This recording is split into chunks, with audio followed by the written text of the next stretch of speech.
Good morning, everyone. This is Carla Royal, and today I want to talk to you about your brain and a little bit of brain science. And I want to begin by reading a quote from a book called Your Brain at Work by David Rock. This book, Your Brain at Work, is excellent, and it can be really helpful to you to learn how your brain works most optimally and how to get it to work for you when you're at work. And even if you aren't working, this book can be very, very useful. So let me begin by reading this quote from the book. The decision to focus on an outcome instead of a problem impacts brain functioning in several ways. First, when you focus on an outcome, you prime the brain to perceive information relevant to that outcome, rather than to notice information about the problem. You can't be looking for solutions and problems at the same time.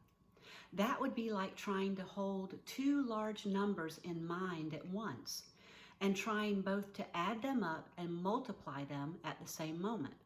So that's the quote. And you can totally understand how you can't add large numbers and multiply large numbers at the same time.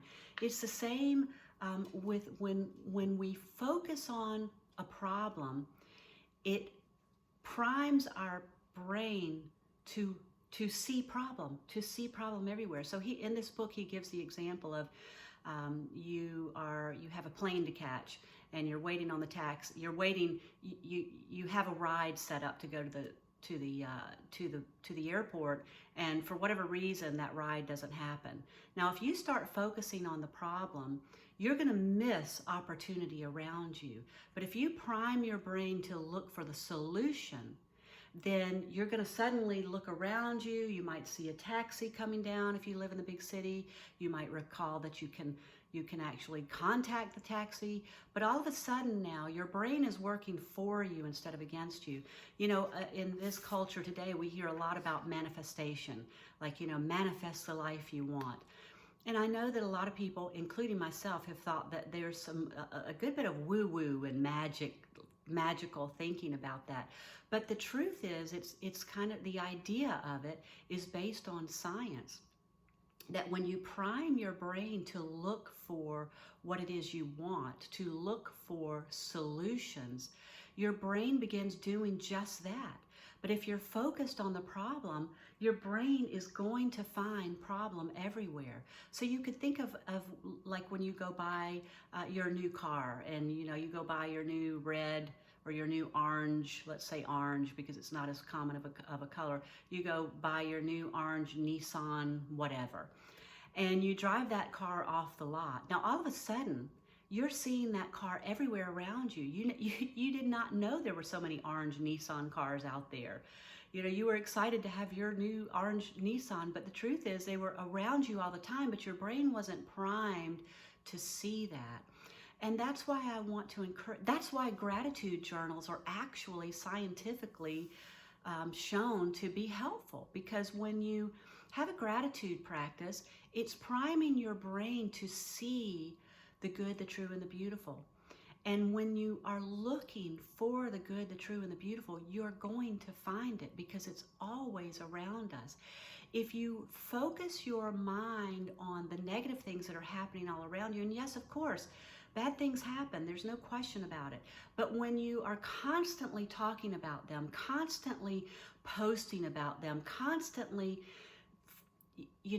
having your attention there, then I guarantee you're going to see more of that. In fact, my guess is that the more you focus on the negative, the less of the positive you're actually going to be able to see. So that's my offering to you today. Begin, and of course, as I've talked about many times in these videos, our brain has a negativity bias. Our brain seeks out the negative because it believes that it's protecting ourselves. And I want to say that we have to attempt to override that to some degree.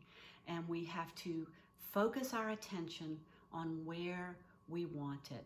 If we want to see more of the good, the true, and the beautiful, we have to intentionally focus on the good, the true, and the beautiful. And in the beginning, it may be difficult to see the good, the true, and the beautiful if you're not used to looking. But as you bring your attention again and again and again to the good, the true, and the beautiful, I promise you, you're going to see more of it. And you're going to see less of the negative. And I have experimented with this in my life. I can tell you it's true, but don't take my word for it. Experiment with it in your life and see where that leads you.